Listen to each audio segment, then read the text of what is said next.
إلا بالله العلي العظيم. اللهم علمنا مما جهلنا. Allah pilih kepada kami ilmu yang mana kita jahil. Zakirna mimma nasina, ingatkan kami perkara yang kami telah lupa.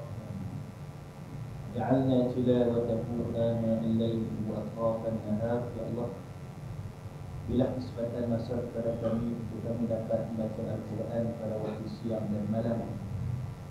Ja'alna hujjatan ya Rabbal Alamin, dan jadikan Al-Quran itu ya Allah sebagai hujjah kepada kami tatkala kami menghadapmu di hari akhirat kelak kami ya Rabbal Alamin. Yang saya mati bisa kasih fadilah Imam dan Bilal, pengusi juga seluruh kegiatan puasa surau, hadirin hadirat, ibu-ibu, ayah-ayah yang dirahmati Allah Subhanahu wa taala. Alhamdulillah, semua alhamdulillah, bersyukur kita kepada Allah pada malam yang berbahagia ini. Kita masih lagi dapat bersama-sama di dalam majlisul ilm, yang mana ada dalam kalangan saudara-saudara kita di beberapa buah negeri pada waktu dan ketika ini mereka tidak dapat bersama-sama menikmati peluang seperti mana yang kita dapat untuk solat berjemaah, untuk mengikuti mengisi kekosongan masa di antara maghrib dan isyak dengan majlis mengingatkan kita kepada Allah. Jadi kita tengok angka pada hari ini juga lebih daripada 800 kes. Jadi mudah-mudahan kita doa kepada Allah Subhanahu wa taala seperti mana kebiasaan kita akan membacakan terlebih dahulu beberapa ayat di dalam surah Yasin. Moga-moga amalan kita ini akan menggolongkan kita dalam golongan yang disebut oleh Nabi sallallahu alaihi wasallam, khairukum man ta'allama al-Quran wa 'allamahu.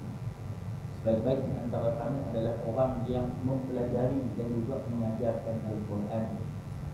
Jadi insya-Allah kita buka pada halaman yang ke-7 pada muka surat 7. Kita akan bacakan bermula daripada ayat yang ke-65 hingga ayat yang terakhir, iaitu ayat yang ke-83. Jadi kita niatkan dan juga kita doakan agar Allah Subhanahu wa taala melindungi diri kita, ahli keluarga kita, ahli qaryah kita daripada wabah penyakit yang sedang melanda terutamanya negeri kita Filipina ini. Juga kita doakan agar Allah Subhanahu wa taala menghindarkan masyarakat kita dan menyembuhkan mereka yang terkena ujian ini. Mudah-mudahan kita semua dirahmati oleh Allah Subhanahu wa taala. A'udzu billahi minasyaitonir rajim. Bismillahirrahmanirrahim. Al-yawma nakhtimu 'ala afwahihim wa tukallimuna aydihim wa tashhadu arjuluhum bima kanu yaksibun. Walau nasha'u latamasna 'ala a'yunihim fastabaqu as-sirata fa anna yubsirun. Walau nasha'u lamassahnaahum 'ala makanatihim fama istata'u mudiyyan wa la yarji'un. Wa man nu'ammirhu nahyisu fil khalqi afala ya'qilun.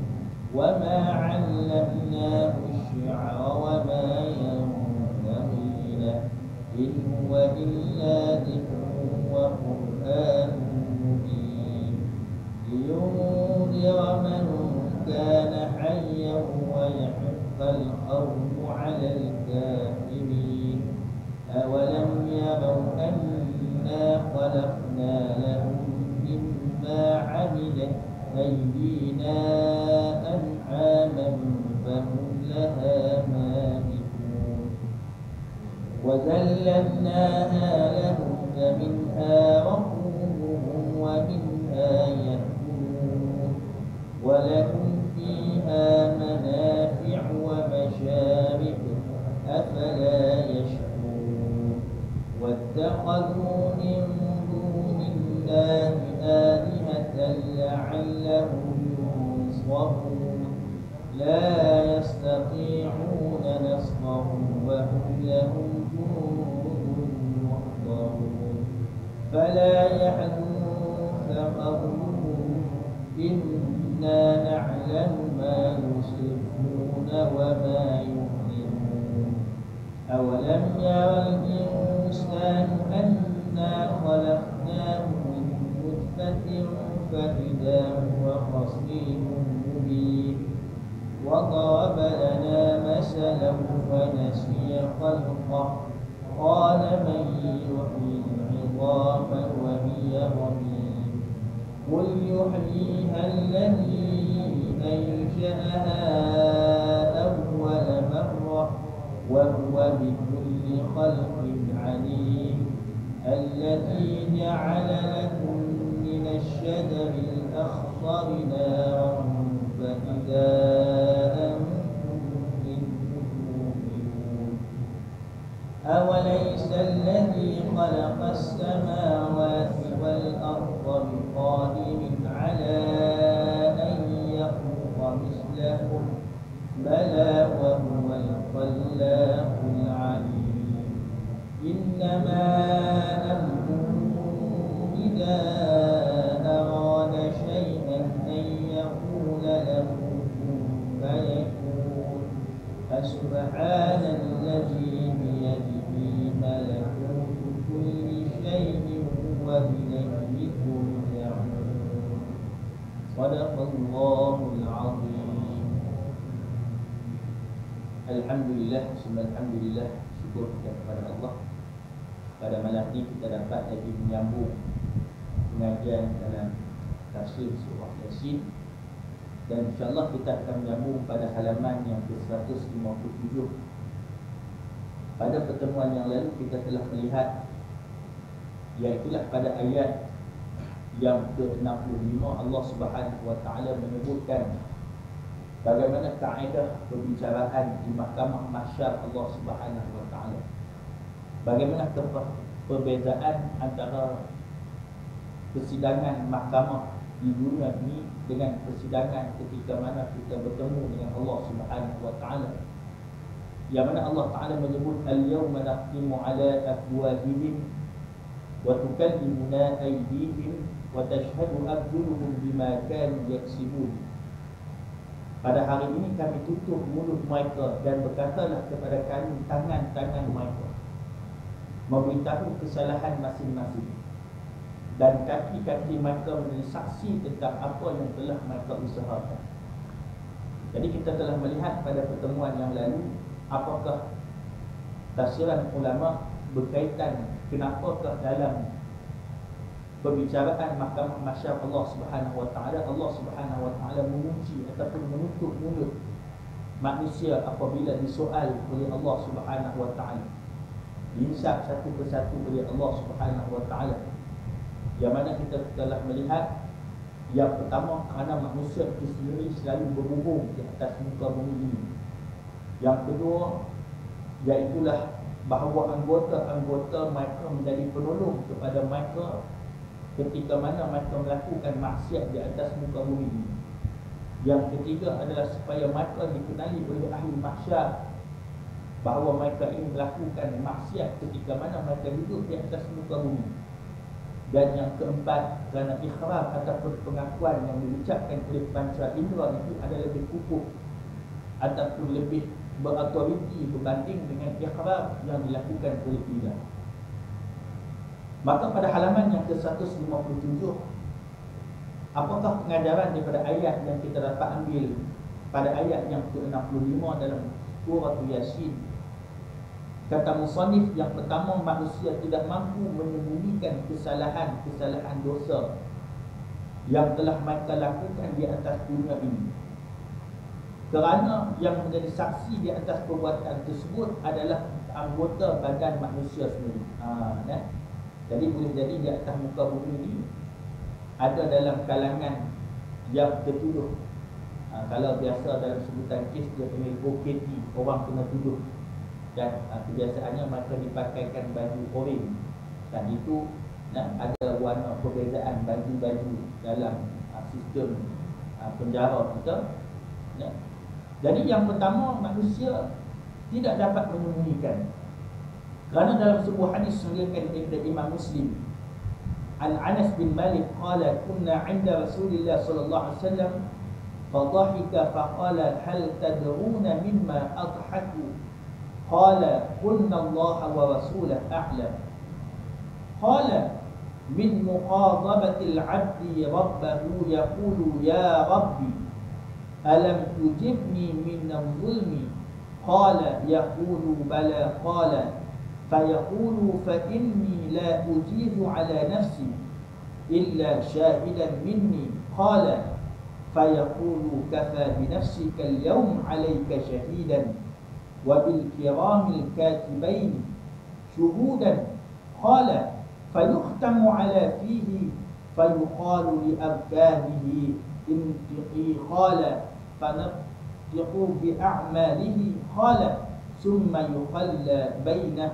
وبين الكلام قال فيقول بعدا لكنا وسقا فنحكنا كنت أراضي. Daripada Anas bin Malik radhiyallahu anhu katanya, ketika kami berada di sisi Rasulullah sallallahu alaihi wasallam, tiba-tiba kami melihat beliau ketawa. Jadi hadis ini diriwayatkan oleh seorang sahabat Nabi yang Nabi sallallahu alaihi wasallam mendoakan kepada dirinya dengan 3 kebaikan. Yang pertama, agar Allah Subhanahu wa taala memanjangkan umur. Yang kedua, agar Allah Subhanahu wa taala memperbanyakkan hartanya. Yang ketiga, agar Allah Subhanahu wa taala memperbanyakkan zuriatnya. Dan ketiga-tiga doa ini dimakbulkan oleh Allah Subhanahu wa taala. Anas bin Malik antara sahabat yang usianya panjang dalam kalangan sahabat Nabi sallallahu alaihi wasallam. Dan dia ni seorang yang antara yang kaya raya dalam kalangan sahabat Nabi. Dan Anas bin Malik juga mempunyai waris ataupun keturunan yang ramai. Maka katanya ketika mana kami berada di sisi Rasulullah sallallahu alaihi wasallam, sewaktu mereka ni duduk bersama-sama dengan Nabi, tiba-tiba kami melihat beliau ketawa. Sahabat-sahabat lihat wajah Nabi SAW ketawa. Kalau kita tengok dalam kitab Syama'il Muhammadiyah, ketawa Nabi ni tak serupa macam orang biasa lah. Dan tidaklah berdekah-dekah sampai dalam keadaan boleh jadi sampai menyebabkan lara, sehingga melihat sedikit daripada iaitu gigi baginda Nabi SAW. Jadi kita nak kena ambil peluang istifadah ketika mana kita nak sambut iaitu Maulid Nabi SAW hujung bulan ini, maka ada beberapa buah masjid dan yang dah ambil manfaat, maka membincangkan tentang perihal Nabi SAW. Jadi antara kitab yang kita boleh teladani antaranya adalah Syama'il Muhammadiyah, yang cerita bagaimana akhlak Nabi, bagaimana sifat Nabi, bagaimana amalan-amalan Nabi SAW, bagaimana sikap Nabi SAW dengan isteri ataupun dengan sahabat. Maka tiba-tiba kami melihat beliau ketawa, lalu berkata, adakah kamu tahu apa yang membuatkan aku ketawa? Nabi SAW tanya kepada sahabat, hampa ni tahu tak sebab apa yang aku gila? Maknanya senyuman Nabi SAW. Maka sahabat-sahabat pun mengatakan bahawa Allah wa rasuluhu a'lam. Tengok bagaimana hambanya sahabat-sahabat Nabi ini bila berhadapan dengan Nabi, maka mereka akan mengucapkan bahawa Allah dan Rasul lebih mengetahui, walaupun mereka mengetahui tentang perkara tersebut. Jadi tidak menjadi satu kesalahan kepada kita walaupun kita dalam keadaan orang yang berilmu, ataupun dalam keadaan kita tidak mengetahui. Maka selayaknya untuk kita mengucapkan bahawa Allah wa rasuluhu a'lam, ataupun kalau bahasa kita wallahu ta'ala a'lam, Allah Ta'ala itu lebih mengetahui. Kadang-kadang ada setengah-setengah segelintir kita kadang-kadang dia tak tahu benda tu, tapi dia memberikan juga fatwa ataupun memberi juga jawapan. Sebaik-baiknya jika kita was-was ataupun kita tidak mengetahui, jangan untuk kita merasa malu untuk kita mengatakan bahawa aku tidak mengetahui. kan? Kerana dalam sebuah hadis Nabi sallallahu alaihi wasallam, Nabi sallallahu alaihi wasallam mengkhabarkan, apabila seseorang itu memberikan fatwa, dan fatwa di sini memberikan satu pandangan, maka fatwa itu dia amalkan, kan? Keputusan itu dia amalkan. Boleh jadi ada orang tanya pada kita, kan? Terutama melibatkan tentang hukum hakam dalam agama. Kita tak pernah yakin, kita bagi tahu juga. Maka selagi mana amalan itu dilakukan, maka kita akan menanggung dosa daripada perbuatan tersebut. Jadi lebihlah baik daripada kita mengetahui bahawa aku tidak mengetahui tentang perkara itu, ataupun bukan daripada bidang kita, maka kita menjawab bahawa kita tidak mengetahui. Kadang-kadang ada orang berkata, rasa bahawa kalau dia kata macam tu nanti jatuh reputasi dia, bahkan tidak. Sedangkan ada ulama-ulama yang muktabar, ada apabila persoalan diajukan kepada mereka, maka mereka dengan hormatnya mengatakan bahawa mereka tidak arif tentang perkara yang ditanyakan itu. Maka kata Nabi SAW apabila mendengar jawapan daripada sahabat, aku ketawa mengenangkan seorang hamba akan menghadap Tuhan.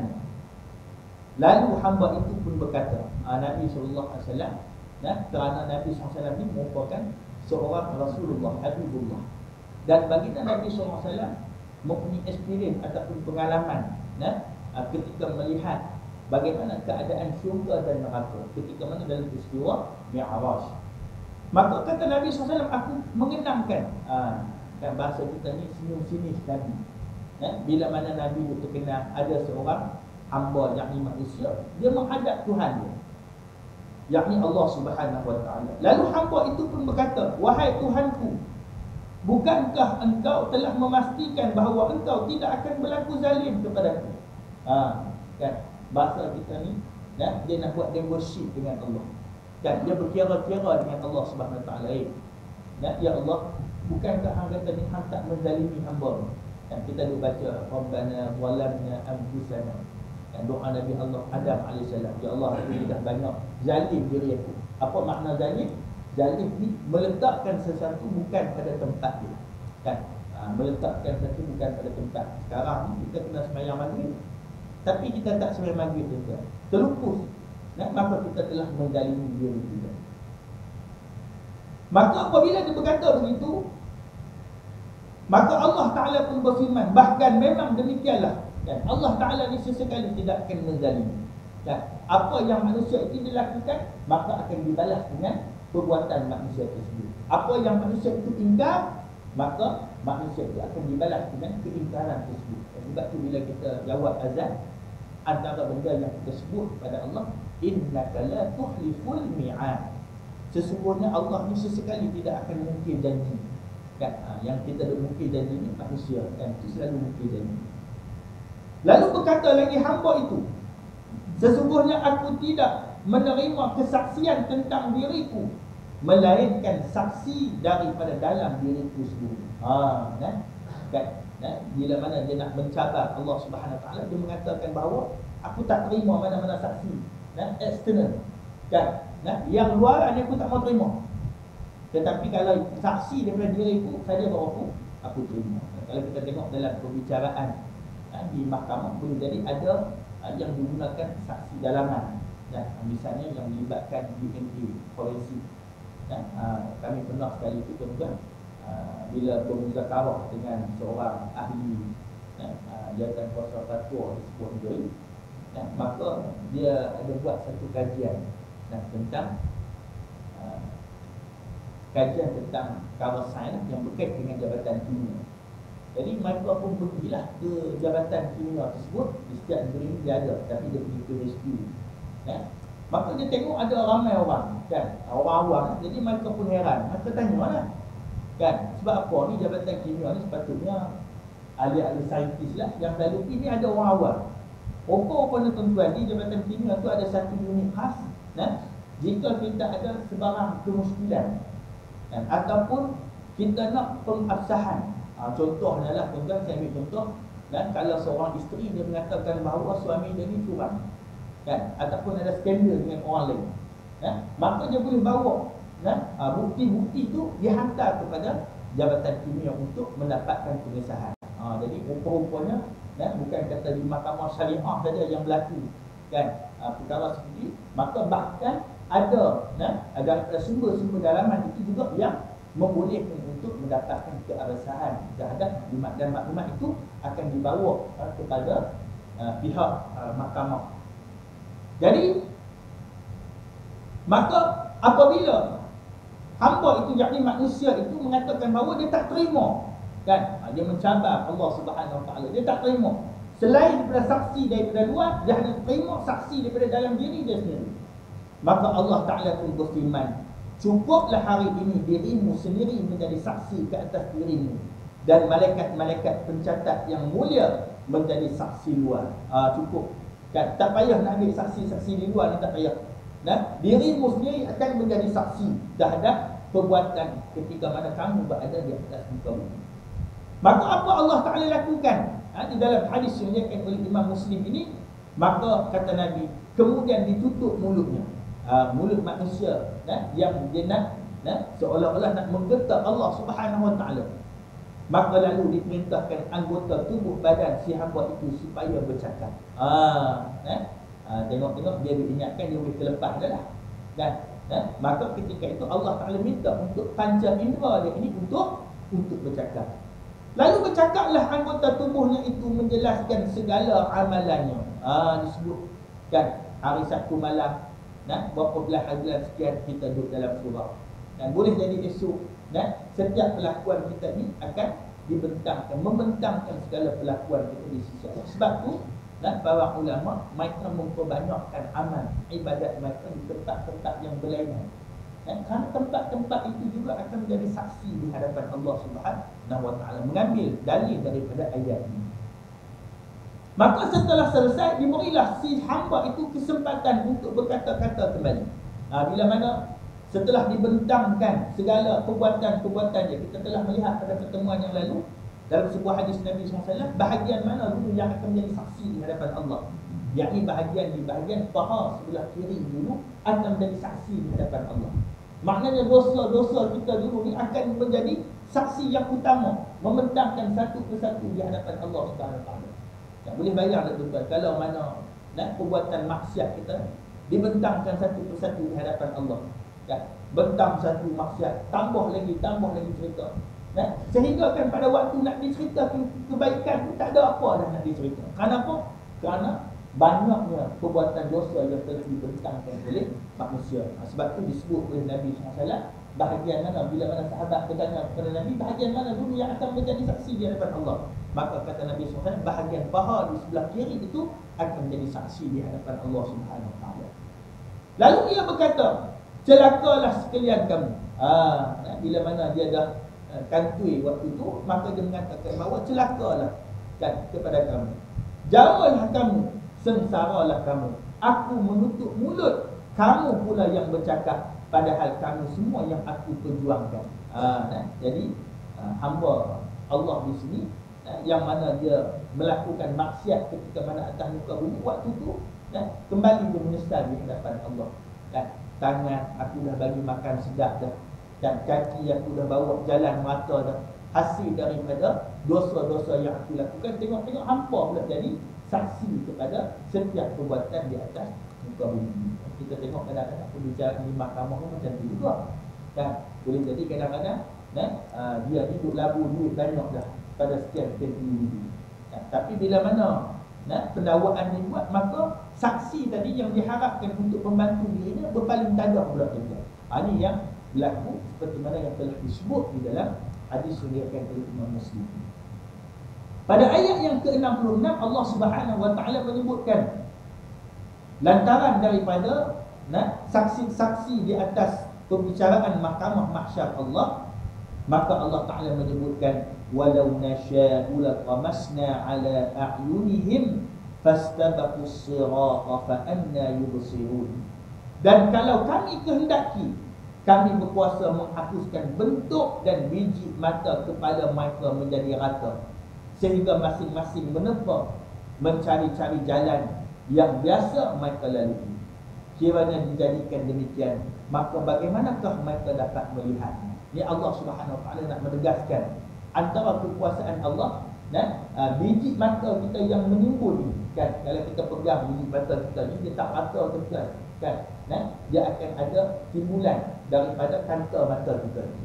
Maka Allah Ta'ala menyebut di dalam ayat ni, dan kalau kami kendaki, kata Allah, kalau kami nak boleh buat ni, maka boleh jadi flat mata kita ni, boleh jadi dalam keadaan yang sama, dalam keadaan yang sekata.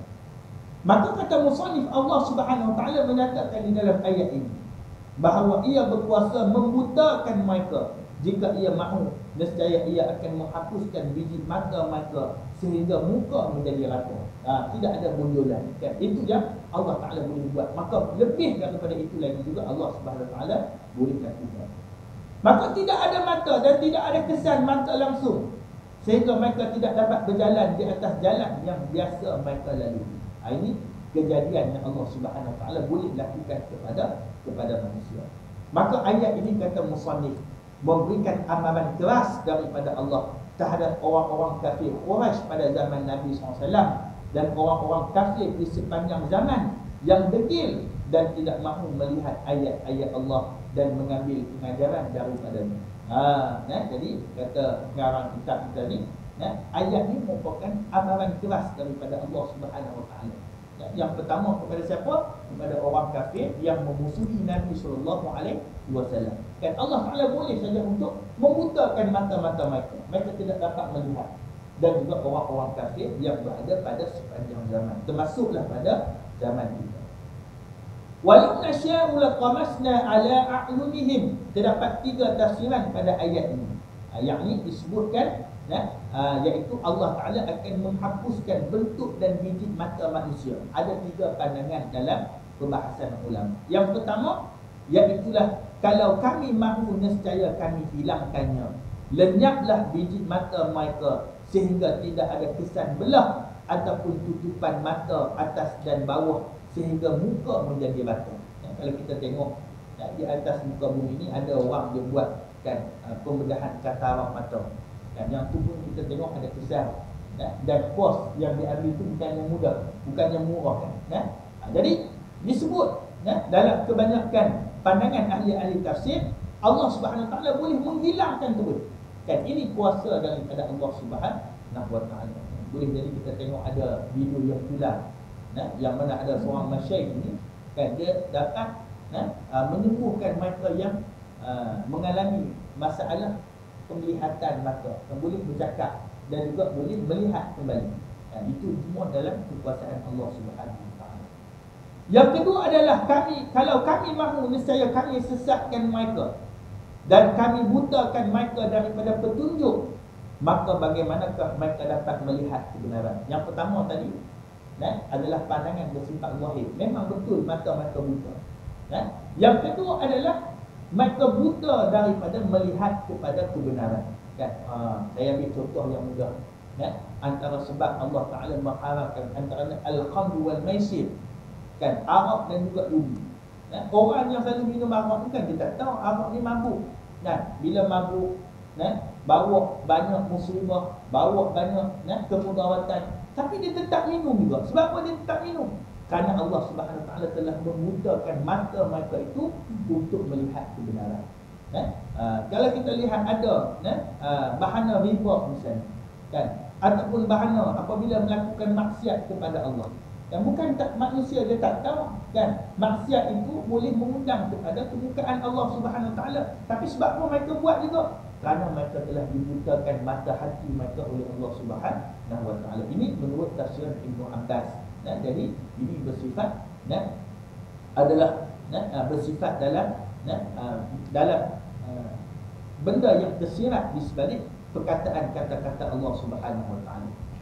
Yang ketiga adalah kalau kami mahu, nescaya kami pecahkan biji mata kesesatan mereka dan kami butakan daripada kesesatan dan kami alihkan pandangan mereka daripada kesesatan kepada petunjuk, lalu mereka akan nampak kebenaran. Maka bagaimanakah mereka dapat melihat sedangkan kami tidak melakukan sedemikian itu kepada mereka? Jadi pandangan daripada Muqatil ini yang mana Allah Subhanahu Wa Taala dapat bertindak lebih jauh daripada apa yang manusia fikirkan. Jadi Allah Subhanahu Wa Taala boleh memecahkan biji mata mereka itu daripada kesesatan dan membutakan mata itu daripada kesesatan dan dialihkan pandangan kepada kebenaran. Jadi antara tiga pandangan ini, maka kebanyakan ulama mengatakan bahawa pandangan yang pertama itu adalah pandangan yang rajih, pandangan yang tepat. Maka Allah Subhanahu Wa Taala boleh untuk menghilangkan ataupun melenyapkan pandangan mereka daripada melihat kebenaran itu daripada kebenaran yang nyata. Fastabahu sirata fa anna yubsirun. Apabila mata mereka dibutakan oleh Allah, maka mereka berlumba-lumba menepa mencari-cari jalan yang mereka ketahui sebelum daripada itu. Jadi apabila mereka tuan-tuan melihat kepada kebenaran, dan dalam surah As-Sajdah misalnya Allah Subhanahu Wa Taala cerita pada ayat yang ke-12, walau tara bidil mujrimuna nakisu ru'usihim 'inda rabbihim rabbana absarna wa sami'na farji'na na'mal salihan inna muqinun. Ayat ini tuan-tuan apabila melihat manusia itu ketika mana mereka melihat wajah sebenar api neraka Allah, maka waktu itu baru mereka mengatakan bahawa inna muqinun, sesungguhnya ya Allah kami dah beriman kepadamu. Waktu itu maka Allah Ta'ala nak terima dah lagi penyesalan manusia. Maka Allah Ta'ala jawab dalam surah yang sama pada ayat yang ke-13, walau syi'na la'atayna kulla nafsin hudaha walakinnal haqqal qawlu minni la'amla'anna jahannama minal jinnati wan nasi ajma'in. Yang mana rumusan dari jawaban Allah, apa yang telah Allah Ta'ala tetapkan, tetap Allah Ta'ala akan lakukan kepada manusia. Jadi jangan kita menjadi golongan yang seperti mana apabila dibentangkan kepada mereka kebenaran, yakni diperlihatkan wajah sebenar api neraka Allah, diperlihatkan wajah orang-orang yang beriman ketika mana mereka berada di dalam syurga Allah, baru mereka nak menyesal.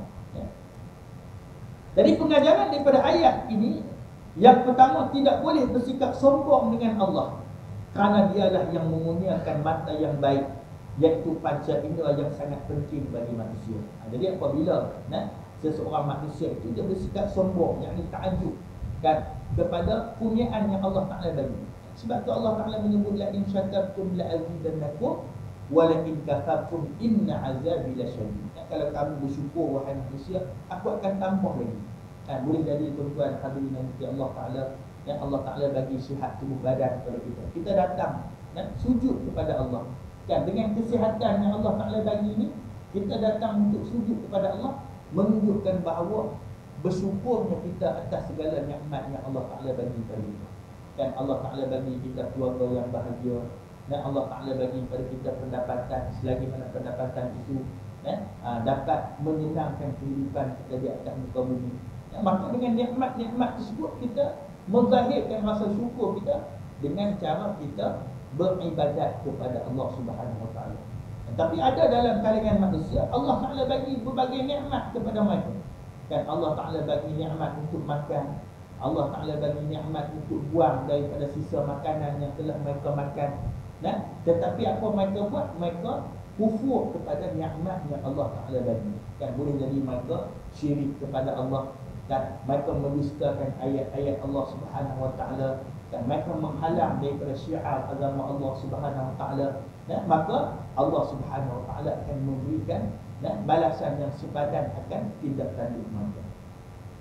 Yang kedua, betapa luasnya rahmat Allah Subhanahu Wa Ta'ala. Sebab pernah satu ketika pada zaman Sayyidina Abu Bakar As-Siddiq radhiyallahu anhu, ketika mana zaman Nabi SAW, Sayyidina Abu Bakar ini tengah bagi makanan kepada masyarakat yang fakir dan juga miskin. Jadi datang Abu Jahal pada ketika itu. Bila mana Abu Jahal datang kepada Sayyidina Abu Bakar, dia mengatakan bahawa, bukankah Tuhan kamu wahai Abu Bakar memberikan rezeki kepada mereka yang dalam kesusahan? Bahasa kita ni nak baca lah. Hang sebut bahawa Allah Ta'ala ni Ar-Razzaq, Allah Ta'ala ni memberikan rezeki. Tapi sebab apa hanya bagi makan? Maka jawab Sayyidina Abu Bakar As-Siddiq kepada Abu Jahal, iaitulah manusia dalam Islam, manusia yang senang mereka diuji, mereka diuji untuk memberi pertolongan kepada orang yang susah. Dan manusia yang diuji dengan kesusahan, mereka diberikan ujian untuk bersabar akan dengan ujian tersebut. Jadi apabila disebut sebegitu kepada Abu Jahal, maka Abu Jahal terdiam. Dan maknanya dalam agama kita ni, apabila seseorang itu diberikan kesenangan, ada juga ujian. Dan apa ujian kepada orang yang senang? Iaitulah adakah dia dapat untuk memberikan kembali kesenangan dia itu, untuk menyimpangkan daripada harta yang dia berikan kepada jalan Allah Subhanahu wa taala. Sebab tu kalau kita tengok kan, Nabi SAW pernah satu ketika isteri-isteri Nabi ini selepas daripada kewafatan Sayyidatina Khadijah, dan mereka cemburu kepada Nabi. Sebab apa mereka cemburu kepada Nabi SAW? Kerana Nabi SAW acap kali dia menyebut nama Sayyidatina Khadijah binti Khuwailid. Maka satu hari benda ni sampai kepada Nabi SAW. Maka kata Nabi SAW, kenapa aku menyebut nama Sayyidatina Khadijah? Kerana pengorbanan dan jasanya yang tidak dapat dinilai, yang tidak dapat dibalas oleh sesiapa pun di atas muka bumi. Sebab apa? Sebab Sayyidatina Khadijah ni, seperti mana yang kita sedia maklum, merupakan majikan kepada Nabi SAW.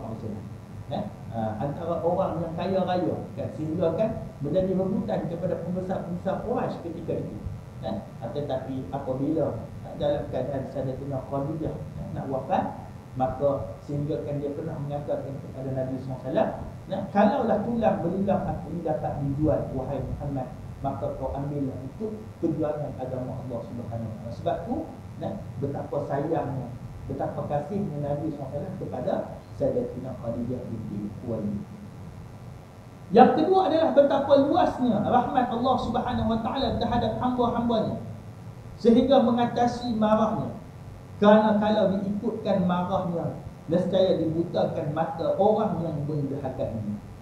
Jadi kalau nak kira, disebut pada renggan yang kedua ni, kalau nak dikira muka ataupun azab Allah Subhanahu wa taala kepada manusia yang ingkar kepada Allah, maka Allah Subhanahu wa taala akan bertindak yang lebih lagi kepada manusia yang kufur kepada Allah. Tetapi kerana rahmat Allah Subhanahu wa taala, disebut dalam sebuah hadis Nabi sallallahu alaihi wasallam, lamma qadallahu al-khalqa kataba 'indahu fawqa 'arsyihi inna rahmati sabaqat ghadab. Tatkala Allah Subhanahu wa taala selesai menciptakan makhluknya, lalu ia tulis di sisinya di atas arasnya, sesungguhnya rahmatku mendahului mukaku. Ini kalau kita lihat dalam hadis ni, di dalam catatan arasy Allah Subhanahu wa taala dah tertulis dah. Dan rahmat Allah Taala ni mendahului muka. Sebab tu di dalam hadis Nabi SAW diterangkan, setiap perbuatan manusia ni ada rahmat Allah. Sehingga kan apabila manusia dia melakukan, dia berniat untuk melakukan kebaikan, tapi tak sempat nak melakukan kebaikan tersebut, ada kebaikan di sisi Allah. Ataupun manusia itu dia berniat untuk melakukan kebaikan dan dia dapat melakukan kebaikan tersebut, maka digandakan lagi rahmat oleh Allah Subhanahu wa taala. Dan yang ketiga, iaitulah mereka yang berniat untuk melakukan kejahatan tetapi terhalang daripada melakukan kejahatan, maka ada kebaikan di sisi Allah. Dan manusia yang berniat melakukan kejahatan ataupun keburukan, dia melaksanakan keburukan tersebut, maka barulah dicatat oleh Allah Subhanahu wa taala. Jadi kita lihat tuan, tiga lawan satu. Tiga ni tuan, selagi mana manusia tu tak melakukan kejahatan, maka dia mendapat kebaikan di sisi Allah Subhanahu wa taala. Walaupun dia hanya berniat saja. Dan contohnya lah, kita malam kita niat esok niat kita nak mandi awal, dan kita nak buat khiyam, paling kurang tidak kita buat tahajud 2 rakaat. Tengok tuan bangkit Allah, azan subuh dah, dan tak sedar. Maka dalam hadis Nabi SAW ini, maka kita telah mendapat kebaikan di sisi Allah Subhanahu wa taala. Sebab tu disebut dalam hadis yang sahih, a'malu binniyat. Setiap amal itu adalah daripada niat. Maka kita memperbanyakkan niat-niat dengan niat yang baik, maka Allah Taala akan memudahkan segala usaha kita. Jadi insya-Allah hadirin yang dirahmati Allah Subhanahu wa taala, InsyaAllah kita akan sambung pada pembahasan pada ayat yang ke-67, iaitulah walau nasya'u lamassaknahum ala makanatihim famastata'u mudiyyan wala yarji'un. Yani apa yang Allah Ta'ala kehendaki, kami berkuasa mengubahkan keadaan jasmani mereka. Ya, Allah Subhanahu Wa Ta'ala nak menunjukkan kekuasaan Allah Subhanahu Wa Ta'ala, dan kita akan melihat apakah tafsiran para mufassirin berkaitan dengan ayat ini. Dan ayat ini bahasanya agak panjang dan kita akan sambung pada pertemuan yang akan datang. A'udzubillahi minasyaitonir rajim. Bismillahirrahmanirrahim. Alhamdulillahi alamin wassalatu wassalamu ala asyrafil anbiya'i wal mursalin nabiyina Muhammad wa ala alihi wa sahbihi ajma'in. Allahumma khtim alaina ya Allah bi husnil khatimah. Ya Allah, akhirkan hidup kami dengan akhir hidup yang baik. Wa la takhtim alaina ya Allah bi su'il khatimah. Jauhkan kami ya Allah dari akhir hidup yang buruk. Allahumma afina fi badanina. Ya Allah, sihatkanlah tubuh badan kami. Allahumma afina fi sam'ina. Allahumma afina fi basarina. Sihatkanlah penglihatan dan pendengaran kami. Dan asbab kesihatan tubuh badan yang kau berikan kepada kami ya Allah, memudahkan untuk kami melakukan amal ibadah yang sempurna kepada Allah. Ya Allah, ya Tuhan kami, pada waktu yang mustajab doa ini, ketika mana kami berada di dalam rumah ini, ketika mana kami berada dalam majlis ilmu yang dinaungi oleh para malaikat Allah, kami berharap sangat kepada Allah, kami merayu sangat kepada Allah. Ampunkanlah dosa-dosa kami ya Allah, dosa kedua bapa kami ya Allah, yang telah banyak bersusah payah untuk kami ya Allah. Ya Allah, ya Tuhan kami, murahkanlah rezeki kami ya Allah, murahkanlah rezeki anak-anak kami ya Allah. Jadikan anak-anak kami ya Allah anak-anak yang saleh dan salihah, yang akan dapat mendoakan kebaikan surga buat kami setelah kami matikan olehmu ya Allah. Rabbana atina fid dunya hasanah. Ya Allah, berilah kepada kami kebaikan dunia, wa fil akhirati hasanah, kebaikan akhirat, wa qina azabannar, dan jauhkan kami ya Allah daripada azab di neraka. Amin ya rabbal alamin. Assalamualaikum warahmatullahi wabarakatuh.